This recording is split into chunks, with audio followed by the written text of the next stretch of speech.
ایک انسان دو چیزوں کا مرکب ہوتا ہے، ایک روح اور ایک اس کا جو فزیکل باڈی ہے یا جسم ہے۔ تو جسم جو ہے اس کے بارے میں تو ہم اکثر بہت سارے، ہمیں سب کو پتہ ہے کیسے ہم نے اس کو طاقتور بنانا ہے، کیسے ہم نے اس کو صحت مند رکھنا ہے، کیسے ہم نے اس کو چاق و چوبند رکھنا ہے، کیسے اس کو آرام دینا ہے۔ روح کے بارے میں ہمیں جو علم ہے وہ بہت کم ہوتا ہے، یا اگر ہوتا بھی ہے تو ہمیں اس پہ یقین نہیں ہوتا ہے، ٹرسٹ نہیں ہوتا ہے۔ تو روح جو ہے وہ بیسیکلی آپ کے جسم کا، آپ سمجھیں، سافٹ ویئر ہے۔ جس طرح آپ کا موبائل کا سافٹ ویئر خراب ہو جاتا ہے تو آپ کا موبائل نہیں چلتا۔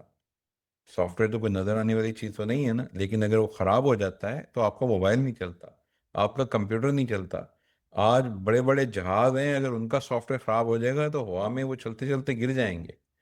تو سافٹ ویئر کی کتنی زیادہ اہمیت ہے آپ کے ہارڈ ویئر کی پرفارمنس میں۔ اسی طرح سے سملرلی آپ سمجھنے کے لیے روح اور جسم کا تعلق سمجھیں کہ جو روح ہے وہ آپ کے جسم کا سافٹ ویئر ہے۔ اس کا ٹھیک ہونا آپ کے جسم کے اعمال کو ٹھیک کر دیتا ہے، اور اس کے ٹھیک ہونے میں، روح کے ٹھیک ہونے میں بھی جو سینٹرل، جس کو آپ کہہ سکتے ہیں کمانڈنگ یونٹ ہے یا سینٹرل پوائنٹ ہے جس کو ٹھیک ہونا ہے، وہ قلب ہے، جس کے لیے اللہ تعالیٰ نے فرمایا کہ قلب سلیم ہونا چاہیے۔ یہ کامیابی کی ضمانت ہے، کنڈیشن ہے، آپشنل نہیں ہے۔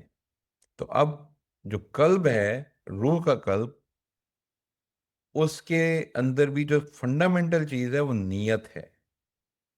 تو نیت کے اوپر ہماری ہر عمل کا دار و مدار ہے۔ یہ ہم نے ابھی شروع میں حدیث پڑھی نبی کریم صلی اللہ علیہ وآلہ وسلم کی، کہ ہر عمل کا دار و مدار نیت پر ہے۔